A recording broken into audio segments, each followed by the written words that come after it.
Welcome to Voices Beyond the Spectrum. Real stories, brave voices, radiant perspectives. This is the podcast for parents and caregivers of autistic and neurodivergent children and teens.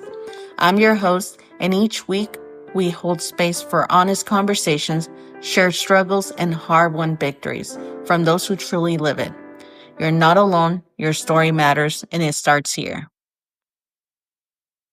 Welcome to Voices Beyond the Spectrum. My name is Karla, and today is our first podcast, and I wanted to invite my partner in life and partner in this journey, my husband, Karla Chinen, to discuss basically our journeys, our ups and downs, what we've been through with our two children from the diagnosis aspect all the way to now, and as well as how it's affected our marriage in good ways and in not such good ways. So here we are, babe. Did you ever think we would get here? Not in my wildest dreams, but hey, here we are. And thank you for inviting me for your very first podcast episode as your first guest. And also, thank you for going on this journey and starting this endeavor, empathy for autism. I think it goes without saying that I'm extremely proud of your hard work, of your intelligence, what you will be able to bring forth to bettering the lives of children and the families that care for the children of our community. So I wanted to be the first to say thank you for that. Oh, thank you. Thank you, babe. You're making me cry already. So with that being said, let's take it back. Even before the diagnosis, what did you know about autism to begin with, or did you know anything about autism before our kiddos? Actually, no. The short answer is no. I had very minimal knowledge of autism. The only thing that I did know about autism was my personal experience with my younger brother, who unfortunately passed away at the age of 3 years old from epilepsy, his fight of epilepsy. But now that I come to think about our childhood together and a lot of the symptoms he was displaying at that moment, I'm almost certain that he was also diagnosed with, or could have been diagnosed with autism spectrum disorder. He never got officially diagnosed, but a lot of the symptoms and behaviors he was showcasing were very much what you see in children his age display when they do get diagnosed with autism. So, yes, I had that experience, but it kind of starts and stops from there in terms of my actual knowledge or experience with somebody diagnosed with autism. It's Okay. And then let's take it to when Adrian was born, and let's say a few months in, I personally had already started seeing a lot of behaviors that seemed a little abnormal sensory wise. Um, and when I would bring those up to you, I sometimes felt like I was crazy, and it's our first kid, so everything from a simple flu, we would take that, or a cold, we would take him to the hospital. So I know maybe a lot of it, you thought it was myself over exaggerating these symptoms with our kiddo. But as time progressed, what do you think? Because from what I've seen from other moms that were in it, with our autistic or neurodivergent children, a lot of the times I hear the same story that a lot of fathers are in almost this denial. Sure. What were your thoughts going through when I would bring up these, issues with Adrian, or concerns with Adrian? Yes. So, you know, initially, upon the initial onset of the diagnosis, where I stood at that moment was to get into almost protector mode, which meant for me that I needed to just problem solve, alongside with you and say, okay, what do we do moving forward to find him the specialist, find him the appropriate therapist so he can go ahead and start, his therapies so that he can then go get on this path to, developing, on the right path that he needed. And so on the initial onset of it, that's where my mindset was. So, But even before that, okay. like when issues were brought up, about, when we would take him, for example, to one of your family's parties, Okay. or even one of my family's parties, Yeah. and the music was playing loud, Sure. and initially I'd say, hey, there's something wrong, it's not normal. And I think the pushback I would get from you was like, we're just overprotecting him. Oh, yes. We're Yes. keeping him in a very Got it. quiet space all the time. He needs to be exposed. There's nothing wrong with him. He's just spoiled. Yes. Yeah. That's what I'm talking about Got around it. that time. Yeah. So you're speaking of like when he was about roughly 3 months to about 9 months of age, roughly, right? So yeah, you're absolutely right. So, at that moment, I mean, so, the old adage, right? When you are a newly found parent of a child, being a parent doesn't come with any instructions. So that experience unto itself was just something almost kind of by nature. We were just kind of thrown into, and we were both novices at. So I didn't know really what to expect, in terms of, um, our toddlers' developmental stages and what type of, let's say, behaviors he needed to display or what was abnormal behavior. So when I would, observe him and see him um, showcasing discomfort, with certain sensory input, and showing that he was hypersensitive to sounds or to touch, to taste, to even movement, even. I just took it as he's just trying to navigate the world the way a typical toddler would. And everything is new in terms of that experience and that sensory experience that they're just trying to figure out. So I didn't put too much stock into it at that time. But as he started to get older and he started to get into more of that 10, 11, 12 month old range, and then, you know, kudos to you as his mother. I think with moms, there is an instinctual link with the child. So when you see those types of behaviors, I think it comes immediate, to a mother that a father would even miss. So I was missing a lot of the cues. I was seeing it, but I didn't know how to interpret the behaviors themselves.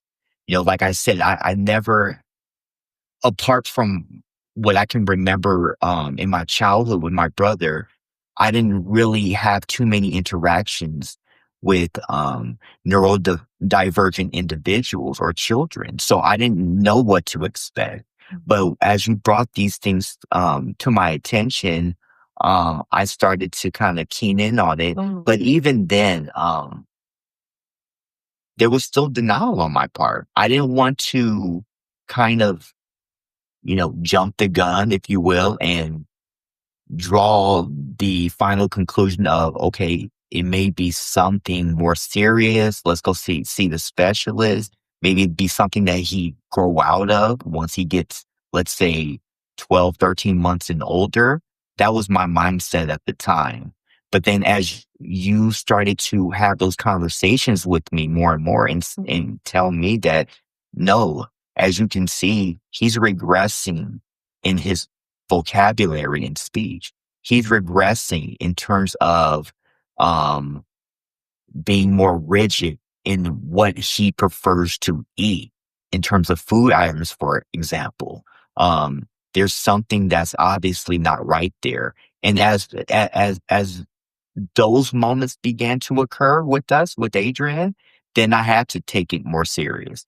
Then that's when let me know that we need to go ahead and see his doctor, his pediatrician, and we need to move forward with seeing the specialists that are required so that we can go ahead and further examine what's going on here. Yeah, Yes. definitely. And I know it's a lot to take in. I mean, obviously you saw how I took it, you know. Yeah. Um and that's with me honestly already knowing he had autism. Like for me, going to the doctor was just getting that document that I needed to go ahead and proceed with early intervention services. That's it. When we got the other additional layers of diagnosis, like the speech delay, the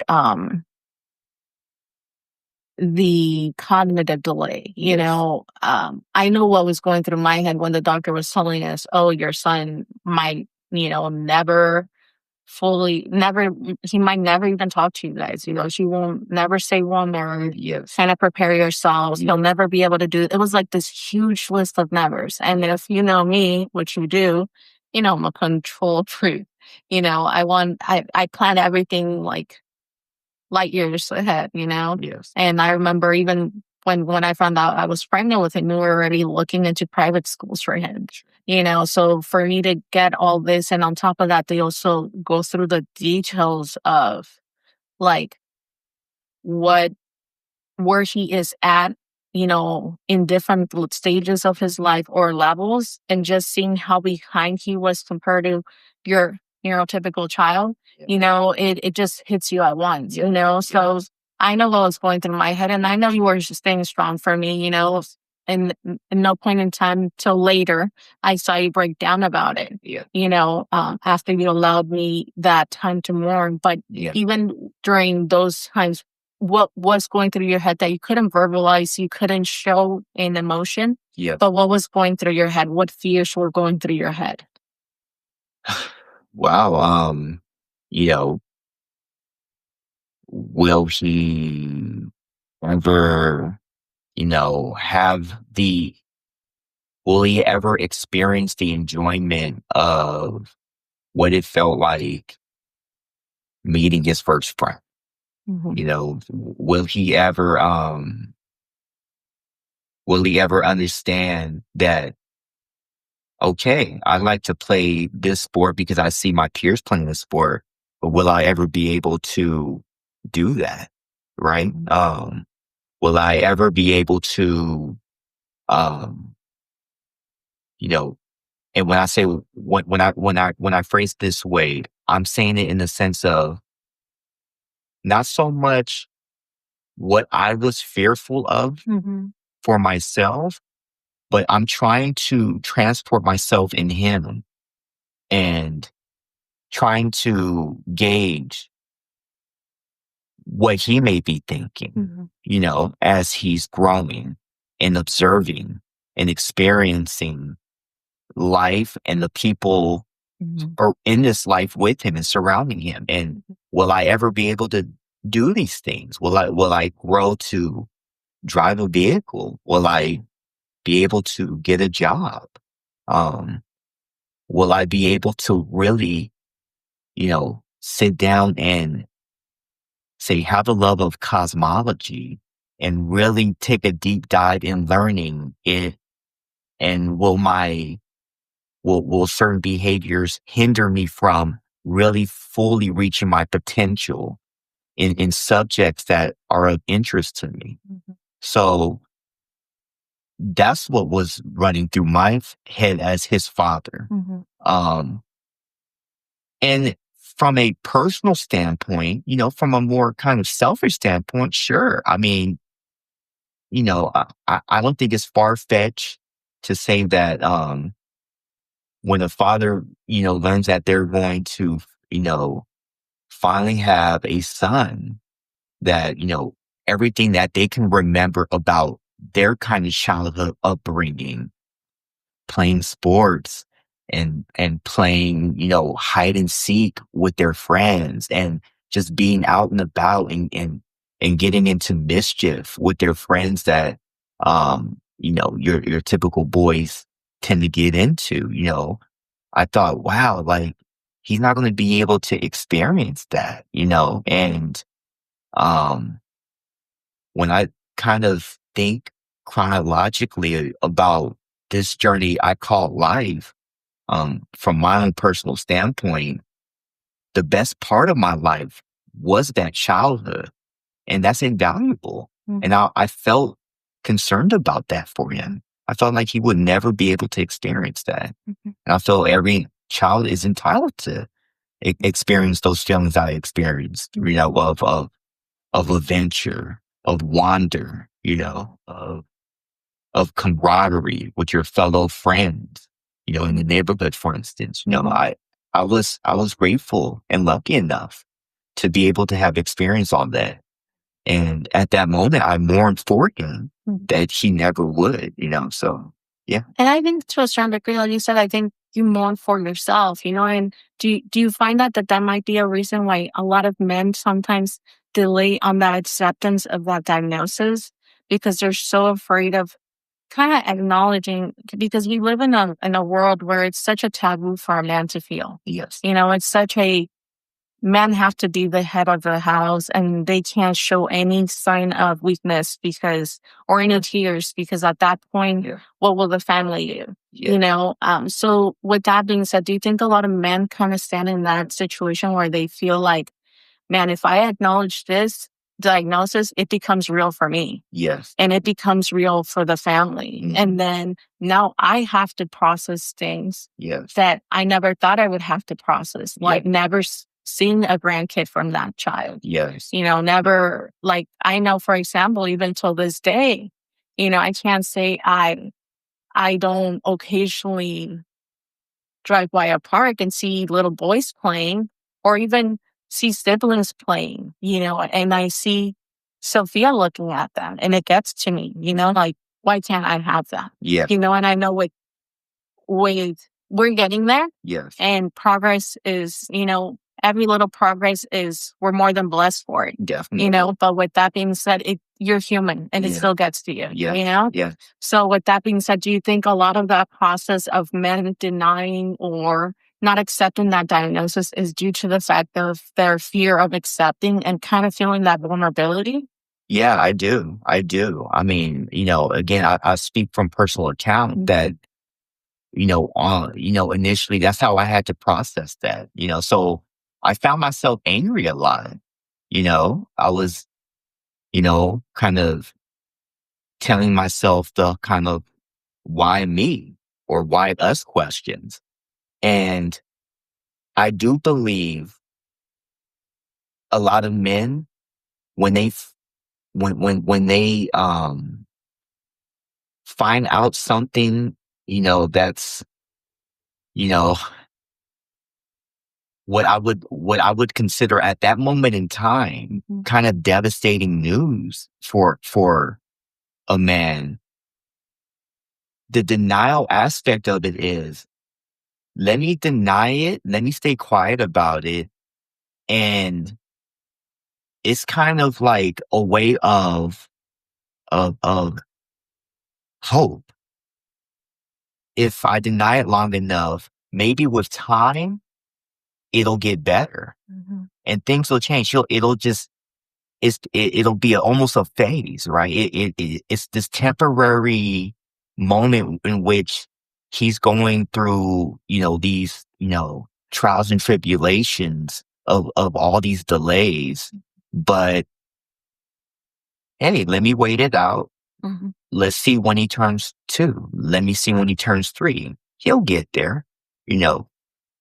And yeah, I think that denial serves as kind of that coping mechanism of saying, yeah, I gotta wait it out and I gotta see. That's the only glimmer of hope that I can really hold on to because, like you said, if I really face reality for what it is, then I have to accept the fact that I'll never be able to sit courtside and see him dribble a basketball. I have to accept that at that point. Like that's not going to be in, his future, Mhm. let's say, right? So, absolutely, you know, that's something that you have that we as men are going through and trying to process. Because again, we right at the midst of the birth of the child, we have all these kind of future plans as to how we want to raise our son, for instance, and how we want to, how we want to grow him up to kind of emulate the men that we want to, that we are, and the men that even we want to be, right? So we have those plans for our son. So when they get derailed, yeah, it's a lot of denial that one undergoes, within in processing it all, for sure. Okay. Yeah. And then let's fast forward. Um, Talking to a lot of moms once again. I hear many stories that all align into I wish my husband or the father of my child could connect more with my son or my daughter. Yes. Yes. Especially our babies that are pre-verbal, nonverbal, or partially verbal. Yes. That I mean, I remember one time that we went to a family function, and I was sitting with Adrian on the couch, and Adrian at one point went to the corner to sit closer to you. Yes. And I think he was around 4. Mhm.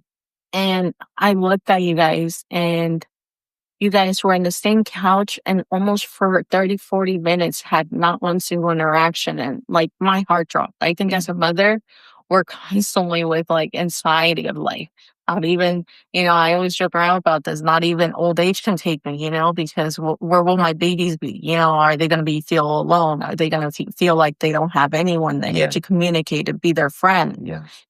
And I saw that. And I think for that whole week I couldn't sleep out of the anxiety or thought that if something happened to me, not even you, father, would be able to connect with my son, Yeah. or our son. And I remember like seeing you that same event, engaging and talking about basketball with our nephew, which I love, but a part of me feel that pain for Aiden. Yeah. For him not to be able to have that with his father. Yes. But yet his father it came so easily with the nephew. Yeah.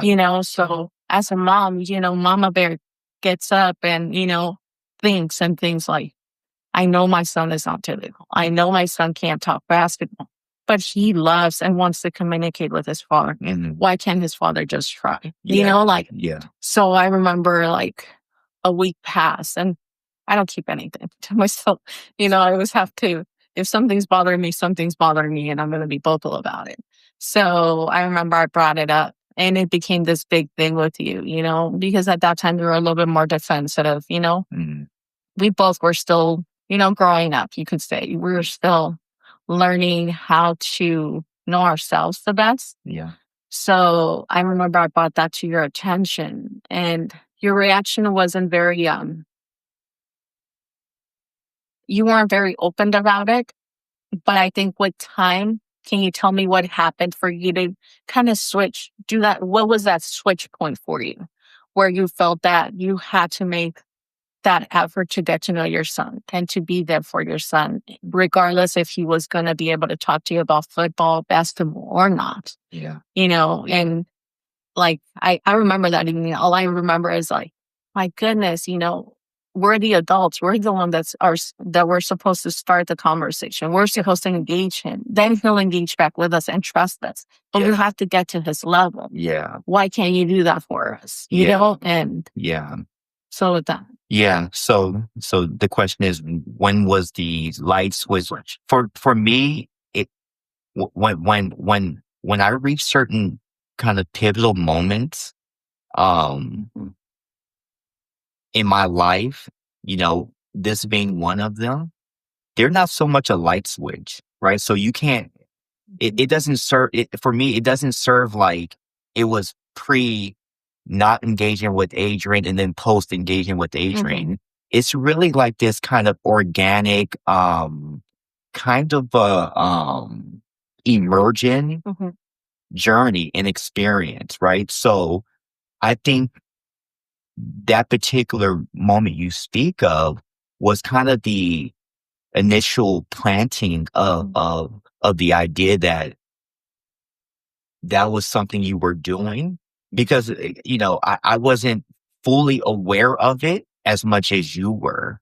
But when you brought that to my attention, as a defensive as I was, I still had to live with that inner voice in myself of asking myself if I'm truly serious about the attempts of being the best father that I could be to Adrian, then I have to take that into consideration.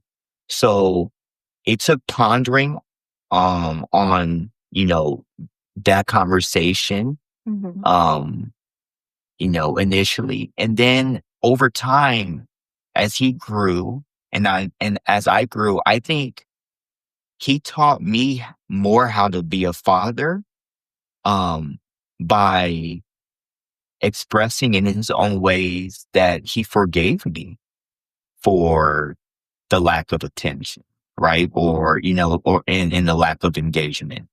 So it's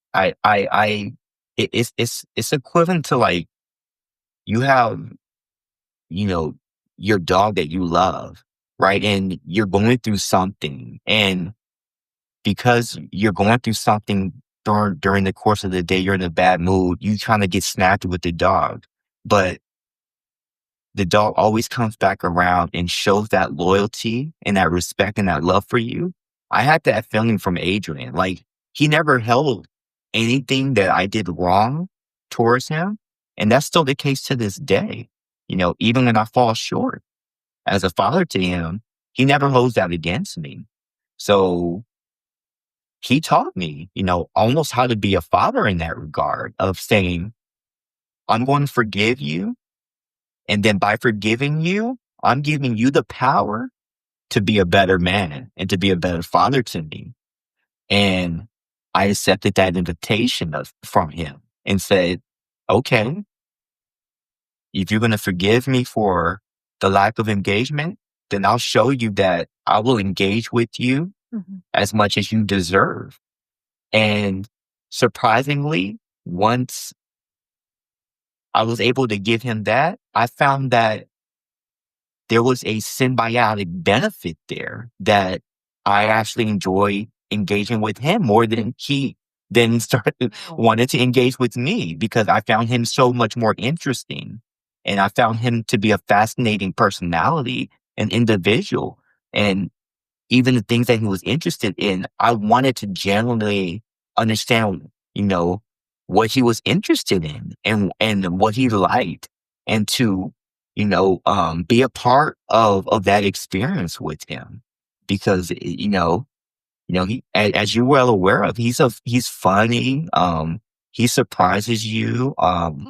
He'll point out things that, I didn't even notice or observe. And he gives me a new perspective of just how to see the world. So again, when I really internalized that he's teaching me more as his son than I am being his father, then for me that was yeah. I can't have it any other way but to engage and have that, mutual respect and just love for him, Mhm. because of that. If you could briefly give like just even if it was like a 1, 2 sentence advice to those dads that are having trouble connecting, Mhm. what would you give them as that one advice that helped you learn how to connect with Adrian? The one advice I would give fathers out there is to have self-compassion for yourself and to have self-forgiveness. Because the moment you don't have those things, the anger, not particularly with the child, but the anger that you're going to have with yourself because of all the guilt and shame that's going to pain you will set in. So to understand that you are human, that it's hard to be a father. It's hard to be a father of a child, let alone a child with special needs. So give yourself that benefit of the doubt of understanding that you're learning how to father your child as much as your child's learning how to be a child to you as the father. And when you truly understand that, you'll continue to try and you'll continue to get better at it. And, you know, hopefully you have people around you that supports you and similar to what you did for me, in a in a very loving way, was able to point out my shortcomings in that department and to say, hey, you know, you're gonna want to do this because you don't want to regret this as you get older. And you were right. So, that's my advice is for fathers to just have that self-compassion. It's hard. It's hard. And don't give up just because you didn't get it right the first time or the first 10 times. You know, mistakes will be made, but understand that through those mistakes are learning lessons for yourself.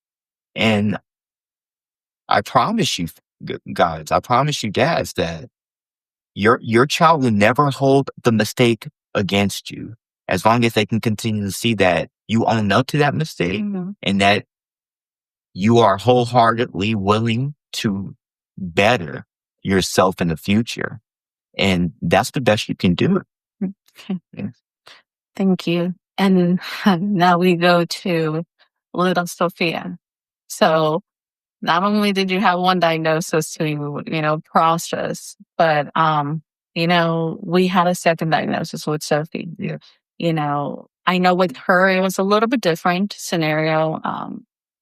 I have posted videos where I explained how that diagnosis went, but for those that haven't seen the videos, so just a little background on it.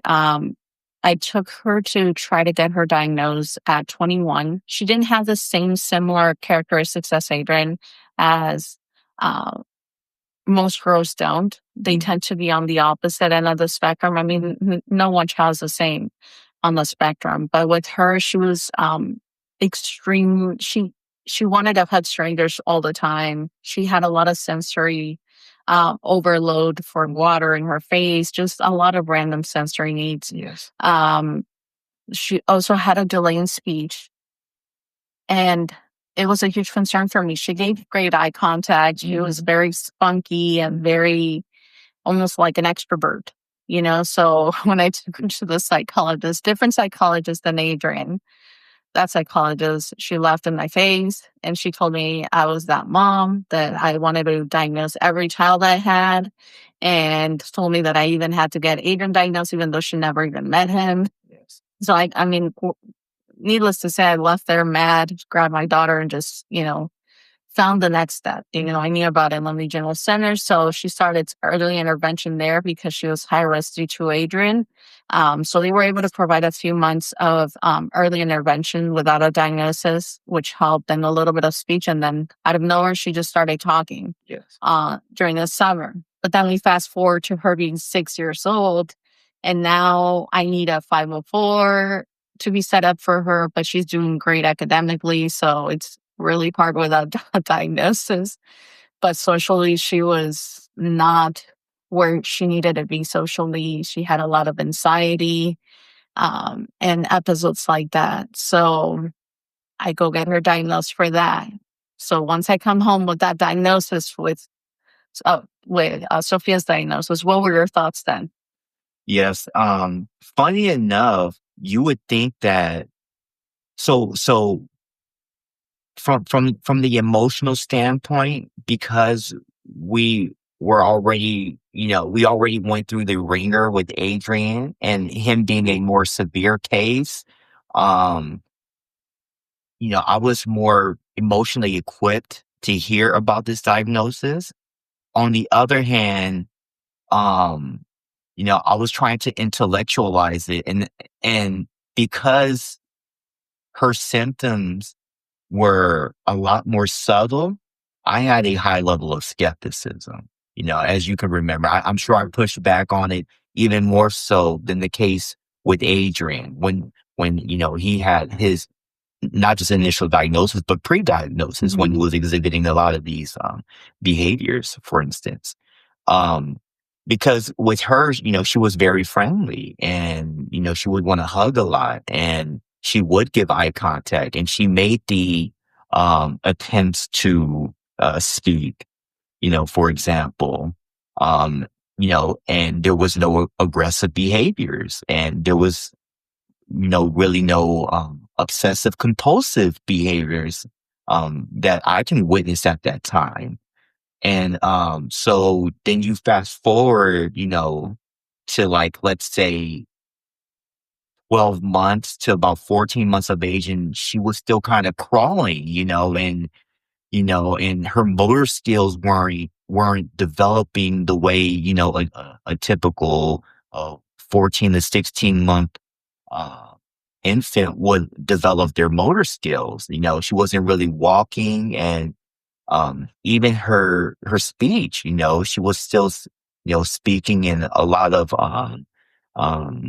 baby back, so then as you were, relaying your concerns about that, I then started to kind of converge on, those being concerns of mine as well and said, okay, yeah, let's go ahead and, pursue, um, um, seeing about, her being diagnosed with autism herself, given the family history.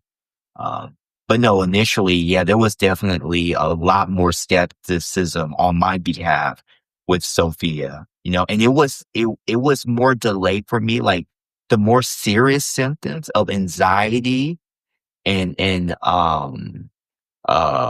the way that she processes information and a lot of her sensory overload. Um, I personally, as her father, didn't really see consistently until she got older. So it became more harder for me to, really accept that, okay, she is autistic, when she was an infant. Yeah. Yeah. I know. Even till this day, sometimes I tell some family members because Sophia likes to be both of us. For me, I respect what she wants. Yes. I'm not one that's going to be telling the world that she's autistic unless she really wants everyone to know. And she Yes. goes and tells her peers, like, she's so proud of it, That's right. like, Yeah. and I try to teach her to be comfortable in her skin, Yes. to learn how to, even when she says, oh, initially she would cry a lot in the playgrounds because she would say, oh, not many kids want to play with me. I don't understand why, but she was the type of kid that if you don't play her way, she doesn't want to play with you. Very rigid. Very rigid, very, this is my way, this is the only way, So I'm like, now you have to be flexible. If you don't want to be flexible, then keep in mind you're not going to be able to play with a lot of kiddos.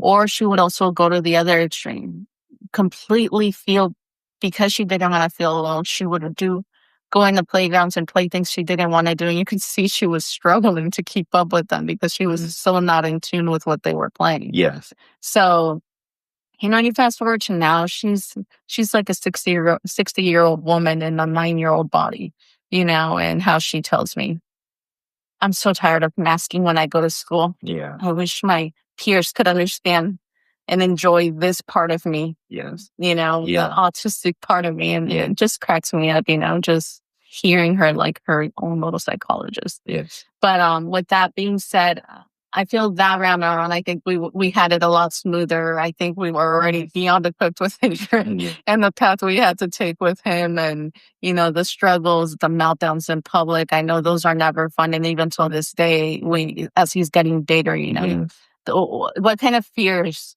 before we dive into what autism did with our marriage, what kind of fears that come up with, or you feel when we go out to these public places and now because now we have to tag team these public places a lot of the times Yeah. because Adrian is so big, Yeah. and he's a strong guy. Yeah. Yeah. What kind of fears go through your mind or thoughts go through your mind? Yes.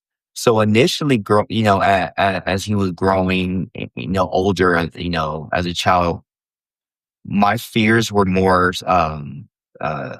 superficial fears, fears of how the outside world, how friends and families would perceive him, Hmm. and some of his quirky behaviors, what type of comments or remarks would be made, Hmm. um, those were my fears. You know, it's human nature to go out into the world and at least make the attempts to try to display the best version of yourself and of your family as best equipped as you can. Hmm. So when you feel like you don't really have that within your realm of control, that brings forth a lot of anxiety. So yeah, initially my fears were, okay, how does the outside world perceive him? Do they perceive him as a menace, um, in a nuisance?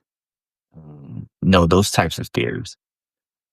So as you fast forward and as I began to accept him more and more, that, no, he doesn't need to change Hmm. his behaviors.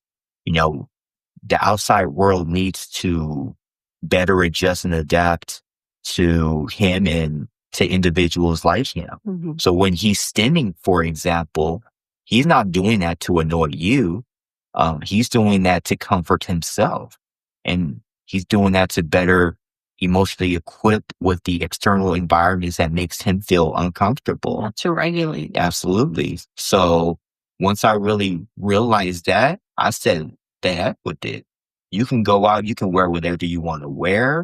You can stand, you can engage in, the behaviors you want to that, makes you feel comfortable because this is your life, and you don't have to do anything to appease others. Hmm. You know, if others find it unappealing, then that's their problem.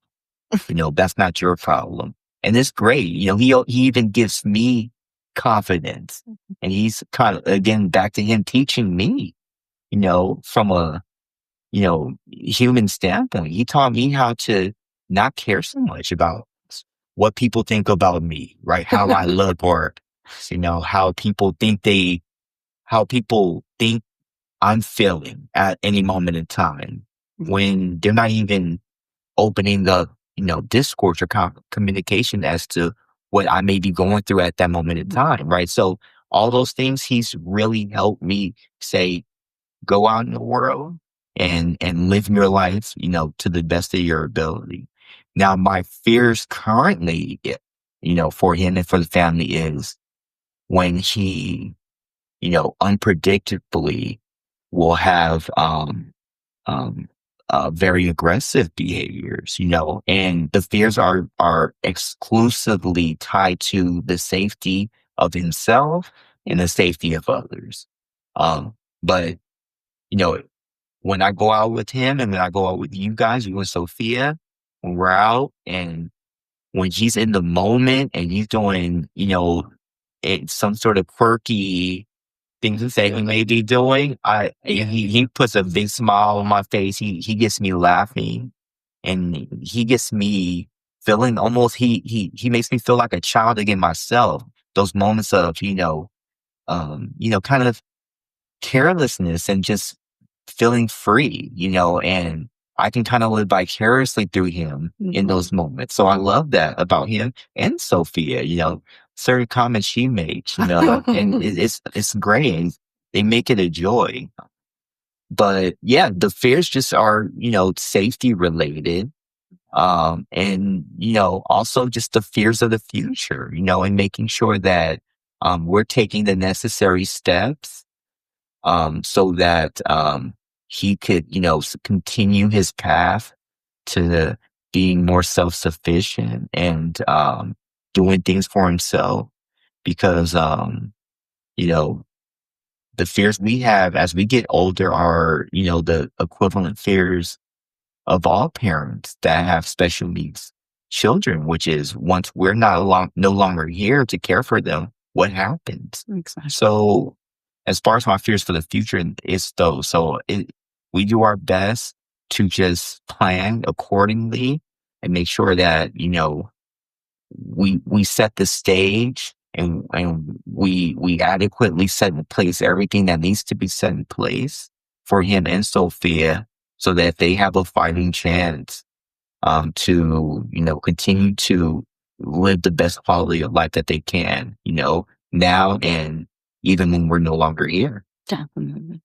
I know when you say about his quirkiness, I remember him being like 6 or 7, and we go to San Diego a lot. So we went to San Diego by the museums, and it was 95 degrees, and he's wearing high water during the summer, high water Christmas pants and his Grinch t-shirt and spinning with crazy hair, and everyone's looking at him like, lady, did you even realize what your kid is wearing? And you're like, he's having fun. Exactly. You choose your battles, you pick your battles, and that wearing Christmas pants during the summer is not one of them that I'm really into. If that's how he wants to express himself and that's what he's comfortable in, then man, all power to you. Or now that he's like 5'3" and he's rolling down the hills in City Park Village with his belly all out, 220 pounds rolling down the hill, like a 3-year-old boy in a big man body. It's just, you just look at him. I mean,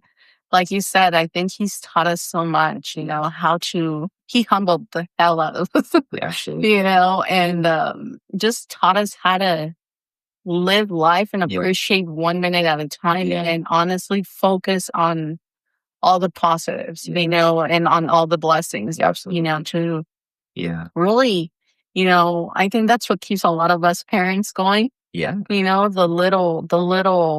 little wins, wins, right? and just building that community, because like I remember during COVID, everyone would be complaining, oh yeah, I'm stuck at home. I'm like, it wasn't much of a change for me. We're already stuck at home and we really don't talk to many people. I mean, the only thing that changed was now I'm also a therapist here at home with them, because therapists can't come into the house, and I'm a teacher. But other than that, I mean, social life, we really didn't have much. We had to cut that. And that will be another episode, of us talking per se about how it affected the social aspects in our life and our family, and even with other parents that I'll invite, all your moms and all their dads, we can open up that dialogue. And I mean, I think that was the big reason as to why I wanted to create these podcasts. I don't think today we'll get to the point of speaking about our marriage. We'll probably leave it for future episodes, but definitely I really wanted to start this podcast and the company itself to provide a safe space for parents, because I feel a lot of the times we're not being heard. We don't have all the abbreviations after our name, or acronyms after our names, and it's just, it gets frustrating. Like, no one ever asks, what are you going through? What is your child going through? What do you see your child going through? And a lot of the times all you feel is you're not doing good enough, especially when our children go through these, I call them recycled behaviors, because, sometimes we have great weeks, but then we have then followed by tough 3-4 months of behaviors that just come out of nowhere, and we can't literally leave the house. So we do a lot of movie nights with Sophie. And a lot of the times, a lot of our friends, might not think we want to hang out with them, or, and it's not that, it's just, we can't, our baby weren't, though we do take now time for ourselves, and we'll discuss that in another podcast as to what it did to the marriage and what we are doing to work through the marriage, because it's tough, not just the marriage itself, but having so many variables with the autism be thrown in constantly. And it's great that Tony and I were always on the same page, and like he thanked me in the beginning of the episode, like the things goes back to him as well. I wouldn't be where I am or be doing the things or have the time to do the things sometimes I have if I didn't have the support, all my crazy endeavors, that I go through. But with that being said, I hope that you guys enjoyed this podcast and you continue coming back. We're going to be doing this every 2 weeks. I'll be talking and speaking and just having real conversations with parents that are going through it, so they could provide their point of view. They can give their input as to what they've been through, what they haven't been through, what they wish they would have known, and just touch on different subjects like how do you travel with your kiddo, Yeah. I know that's hard. Or what do you do when you find out a new diagnosis of some kind on top of the autism? Yeah. Or what happens when, and this is going to be a hard one, what happens when parents separate and the mom's all alone or the dad's all alone? Touching into all that, I think when you add the autism or a neurodivergent child, because it will not just be for autism, it'll be for neurodivergent children in general, the podcast, it's just going to provide a safe space for parents to just let it all out and really speak of everything they've been through and, building that community and creating that support. So thank you again for joining us. Hopefully you enjoyed the podcast and thank you again, Brave, for being here. Thank you. It's my honor. And yeah, we hope to see you guys here again in 2 weeks. I will be loading them up into Apple Podcasts as well as YouTube, so you could follow us there. But thank you again. Have a great day. Bye bye.